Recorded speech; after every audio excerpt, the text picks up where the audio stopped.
سەرۆک مەسعود بەرزەنی لە سەلاحەدین پێشوازی لە هونەرمەندێک کوردپەروەر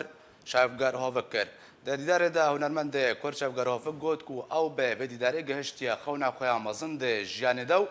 تەکەزی کرد کوتە ئەو مایە دێ ژیانێدەوەی خزمەتە گەل و وڵات و پێشمەرگە بکێ. ژالی خۆبەژی سەرۆک بەرزەنی بخێرات ناوی کرد و هێوی ژێرە خۆست و دێ ژیانە خۆدا سەرکەفتی بێ. بەلێ تەماشەبەرێژان هاژی مەدرسیەدا میێفەنداریە هونەرمەند شەفگەر هۆڤک کردیا. مامۆستا شەفگەر بخێر هاتیست خوازم دەستپێکێدا بەحساوی چەندێ بکێ ئەبدیداراتە لەگەڵ سەرۆک بەرزانی چاو هاتە ئەنجامدان و بچڕێ بوو. gelekî spas buarkê bo xebata pîroz dikin waz pêşwazî kirin helbet cihê min e jî waz yek ji wan guhdarê wan tim û dayem li derve eva yek di do spasiya serokê Kurdistanê dikim her wekû bavekî li miletê xwe temaşe dike ji wek kurekî wek hunermendekî xwedanê 46 sala strana Kurdî ez dibêjim gelektir piranî strûdên min û stranê min û helbestên min navê Berzanî tê re derbas dibin belkî min nekêmtir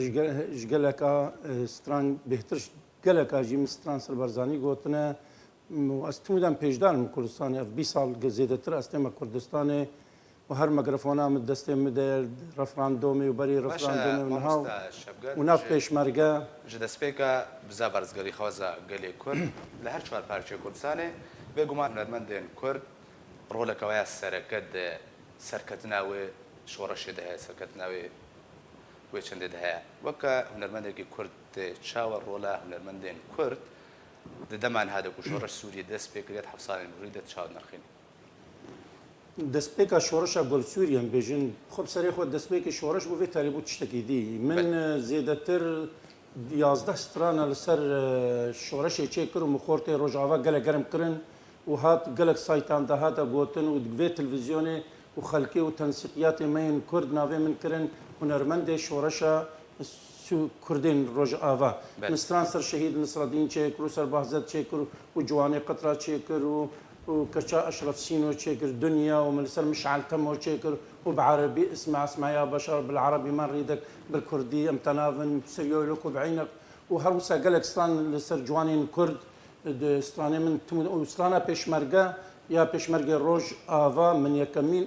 هنرمند متشكر بري 4 سالة 5 سالة متشكر يعني أبنا مديت رولا من أذج برقود دسبي كان بجن كوم هاتنا أفاكرن صاري نشتي زيك دا مزاري كومان هريبهم حتى أشو مسويد بالبرسي كاري وي هنريبو جخباتا من هم هنرية وهم هلبستا وحتى وقت بيجي باني بازقامي مكتب سياسي بارتي دجي تيواتي كترولا هنا كرد شورش عنده بأريني أنقو إيجابي نرخيني خدي قالك هنرمند كيم رولا خليستن شورشا روجافاي كردستان دا بترسبون لێ هونەرمەندن ژێ جامێر بوون ئەس بەکری دبێژم گەلەکتر ژ لە دخواست گۆ هونەرمەند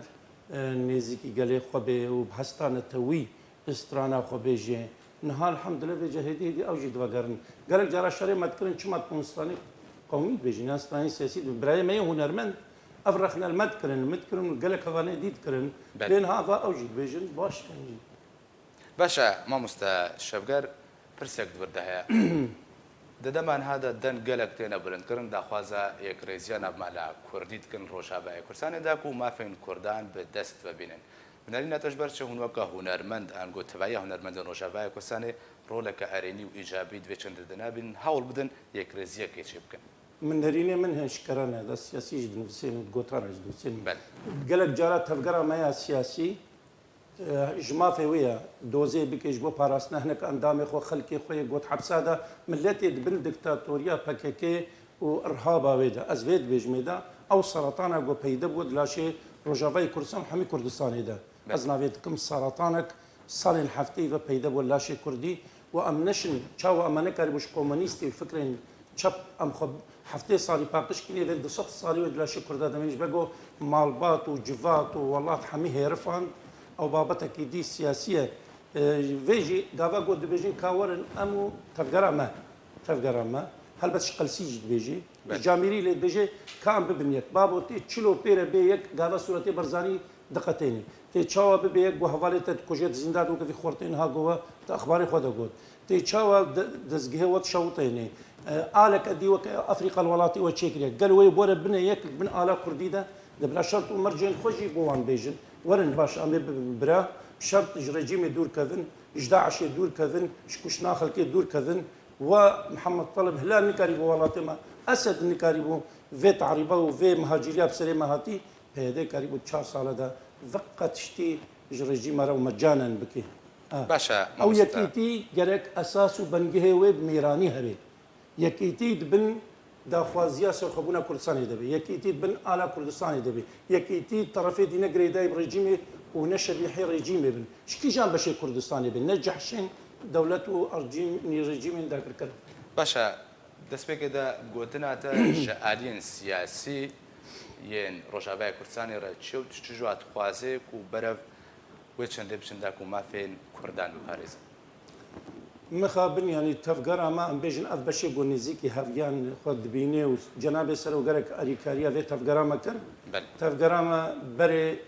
ديس جي ريجيمي ام بيجن ام حميد شي ناكن سكري ريجيمي لسوجا ما يجي قاف ام خبر وردن لكن وقهنا دن جواني خو دناف خدا روشن بيرين خو هندري بارتي دا الدرفه اموان هم بيزنا كان ايرو تفقر ما قال قاف المزنا فيت وانا هذا دستور سوري دنفسينن انجمنها ما ياغو ام بيشغريا يتكن جو ما يوجه هنا دو كاسين تاني لي اشوري قريبون دو كاسيكس چما اف جوانتي خوستن بركتي يعني تفقر ما باشا مامستا هنرمند شافقر داوين برس قوتناتا جه هنرمندين كردرا ينشكو بنابودنگو چه او ينكو چه تازه دست بريا هنري دكن چيا داكو خدمت دوزا قال كرت من رجاء كردستاني تدخل جوار بيجي شيء شرنجيو خدمت هنرمند ما قال لك ترى بيجي بو سترانا كردي هذا دواري اذيني وجواكي دبي ازرجا دكم ديفان كامباد مادام بنابرن مادام بازدان ومادام ايشا ريجيم العرب وترك وفارس دهلينن بلاد كامباد ستراني عربي نكن روجانا وهرشف بلا موسيقى خو نكن مطبق وربابه عربه اذيك بوان برادرا ديس شعب من سترانا اذي قيمتك ويها بوس هنرمند ما ينجو بيجن سياسي قال لك سترانا وحميد خدمتها بيشمركا دبي خدمتها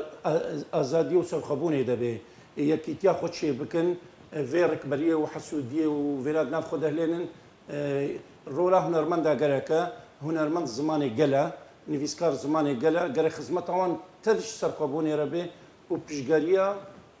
بزاف اخويا سياسي بكن ياقو درياس الخبوني را درباس قالك سباس جوي هنرمند شاف قار هوفك والاستوديو ميفاني بو قالك سباس سباس يا وجيد